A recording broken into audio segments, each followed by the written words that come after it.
با فرارسیدن ماه اسد سال روان هجری شمسی سمستر بهاری نیز در پوهنتون علوم طبی کابل به پایان رسیده است و ایام امتحانات نهایی این سمستر آغاز شده است. مسئولین این پوهنتون میگوید با اینکه امتحانات اضطراب خاص خود را دارد، اما شفاف بودن روند امتحانات و نظارت همه‌جانبه از امتحانات توانسته است آنها را آسوده خاطر سازد و از اضطرابشان برای فرآیند اخذ نمرات بکاهد. مونږ ډېر خوشاله دي پروسې نه ځکه یو خدای چې ډېره شفافه ده او بل مطابق د موږ د درسي سویې ده کنه د موږ درسي سویې مطابق سوالونه استاد راوړي او موږ په ښه شانته درسونه کار څو سمسترونه تجدیدي وو خو بیا هم استاد د موږ سره پوره همکاري وکړه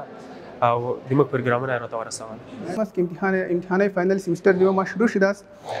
پیش از او از طریق ایمیل و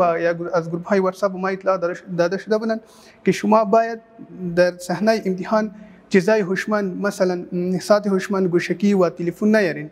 و نظارت فوق العاده بود. در سیم کامره های امنیتی نصب است، هیچ کس حتی شور خوردن نمیتونه از طرف پارچه خود. در همین حال دکتر احمد حارث غفاری عضو دپارتمنت بیولوژی مولکولی پوهنتون علوم طبی کابل درباره امتحانات نهایی سمستر بهاری میگوید. امتحانات به بسیار شکل جدی و دقیق روان است و ان شاء الله که تا اخیر بخیر ختم شود. نظارت بسیار جدی جریان داره و هیئت رهبری، رئیس پوهنتون، معاونین محترم و مدیرای تدریسی تمام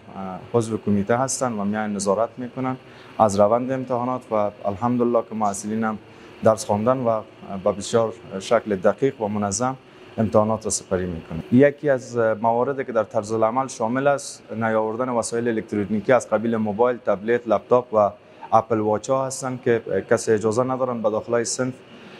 از وسایل الکترونیکی و از ساعت های هوشمند استفاده بکنن.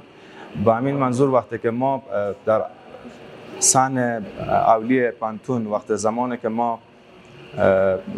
موبایل ها را جمع آوری میکنیم، اگر اپل واچ یا ساعت های هوشمند باشه اونا را هم جمع آوری میکنیم و به محصل هیچ وقت اجازه داده نمیشه که به داخل صنف از موبایل های هوشمند و از ساعت های هوشمند استفاده بکنن و اگر احیانا ما موبایل در نزد محصل گیر میاریم این نقل شمرده میشه. قابل ذکر است که پوهنتون علوم طبی کابل در قسمت شفاف بودن امتحانات تدابیر لازم را از قبل روی دست گرفته و هیئت رهبری پوهنتون علوم طبی کابل برای اطمینان از شفافیت در امتحانات به صورت دوامدار و حضوری از جریان امتحانات نظارت و بازدید میکنند. پوهنتون علوم طبی کابل اولین نهاد تحصیلی در افغانستان.